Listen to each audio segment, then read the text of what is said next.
Today we're going to talk about some of the scams or offers that you might get being a musician, which ones are right for you and which ones are wrong. But first off, I would love for you to drop right below this video and subscribe if you are into learning more about the music industry. You want to do everything you can to help yourself succeed. I drop these videos every week and would love for you to get notified.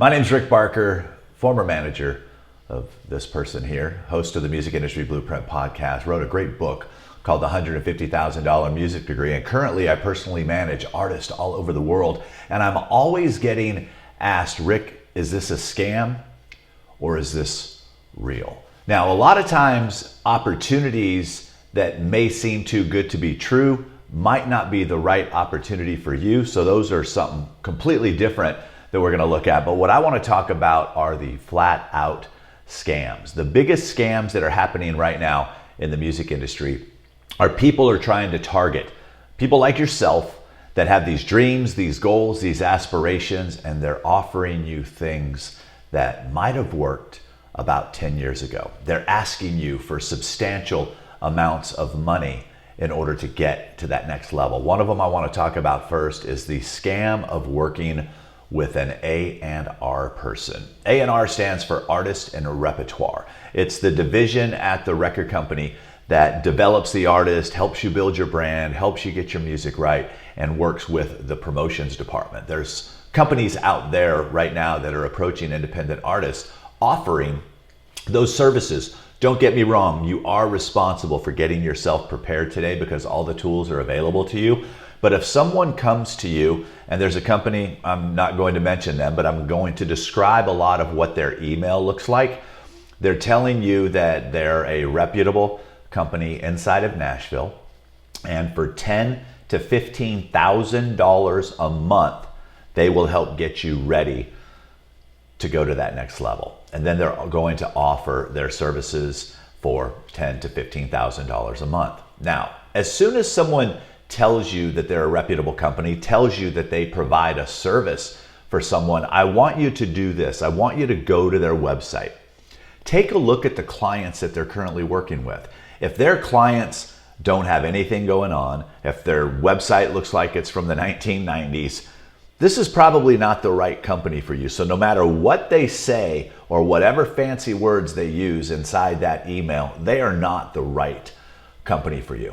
So that's one of the big scams that's going on out there right now. Another one that's happening a lot, people will approach you wanting to get your song on the radio. It's very expensive to get your song on the radio. At that point, you are competing against the major labels, and most of you don't have the budgets for that. Most of the time, they're going to tell you things like, we will start in secondary markets. What secondary markets means is it's the Let me figure out the best way to explain this. So New York, Dallas, Los Angeles, Atlanta, those are your major markets. Santa Barbara, California, Ventura, California, San Luis Obispo, California, those smaller stations in those smaller markets, those are the secondary markets. So they're going to charge you $3,000, $5,000 for what they like to call the lifetime of your record. The only problem with that is, yes, these companies are legit, as they will call these radio stations and send your music to these radio stations. They can even come back to you and say that these radio stations are playing your songs, but there's no way to prove that they were actually playing your songs. They're also going to tell you that we need to start at the secondary markets in order to get the attention of the bigger radio stations. Not a single major label record or radio station looks at those charts. It makes zero sense to them. What they're going to look at when they hear a song that they might like is they're going to check out your website. They're going to check out your socials. They're going to check out a lot of different things. They're not going to check out what your chart position is, because those of us in the industry know that those charts can be manipulated and they're not necessarily correct. So be careful of that situation. Right now, we realize that most people don't listen to radio. They listen to Spotify or Apple Music. So that opened up the door for the next scam that came along, was you pay us X amount of dollars and we will get your music on playlist. Now, there are companies that will pitch your music to playlists. There are some playlists that may try to charge you to be on the playlist, but a curated Spotify playlist will never ask you for money.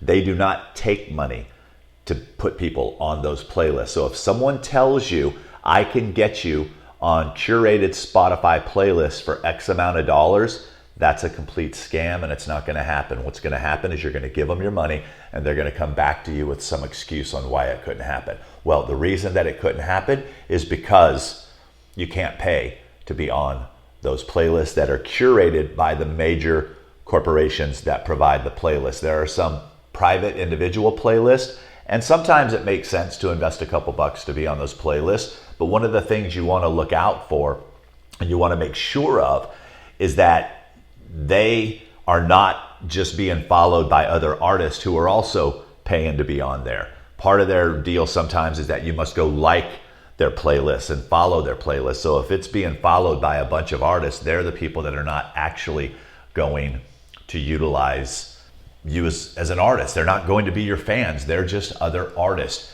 If you've had any of these experiences, I would love for you to drop a note in the comments below and kind of let me know what's going on in your world and what's happened there. The next thing that I want to talk to you about, and it's not necessarily a scam per se, but it's something about people that will get you to buy on to their tours. Now, buying on to a tour means that you pay money to be on that tour. If you're going to do that, first off, make sure that it's the right tour for you. Make sure that that audience is the audience that you're wanting to get in front of, because there are opportunities to invest in yourself that make a lot of sense. Most of the time, it doesn't. Also, too, is if you're going to pay money to open for a big act, make sure that you're opening like right before they play or the band before. Don't go on at 10 o'clock in the morning where the main act goes on at 10 o'clock at night, because there might not be any people there. And that's very frustrating to spend that kind of money to buy onto the tour, cover your own expenses, do all these things to be able to go out and do that. The last one that I want to talk about right now is when people tell you, if their plan is we're going to record an expensive record, shoot official music videos, hire a PR person, take the song to radio, run. That's a lot of money that's going to just be wasted. It really is. Right now, you can get very affordable recordings. There's a lot of producers that are calling themselves artist development folks, and all they know is they need to get paid in order to produce music. So they're going to charge you $5,000, $6,000, $7,000 per song, and they're going to say, we'll cut 10. So that's, let's say $50,000 for a record, and we're going to hire a publicist for $6,000, and we're going to take $5,000 and shoot a video. As that all sounds glamorous and it all sounds exciting, and that's what you see happening at the major labels, that's not what you need right now as an independent artist. So I hope you found that helpful. Right below this video, if you feel having someone on your team like myself to help you make sure that you're not getting taken advantage of is what you need at this point, go down below and take the Are You Ready for a Manager assessment. The link is below in the descriptions. Let's figure out where you are in your business. Let me invite you to a free training, and let's see if what you have is ready to take to that next level. And if it is, let me help guide you and put you in that position. While you are below the video in the description, I would love for you to hit the bell to get notified every time I put out these videos. Share it with someone. If you find that this could be helpful to someone that you know, I would so appreciate a share. Leave a comment. I love to answer all the comments below. I love to see what's on your mind. If you have an idea for a future episode, I would love that information as well. All right, my name is Rick Barker. It's been a pleasure serving you, and I'll see you inside the next video.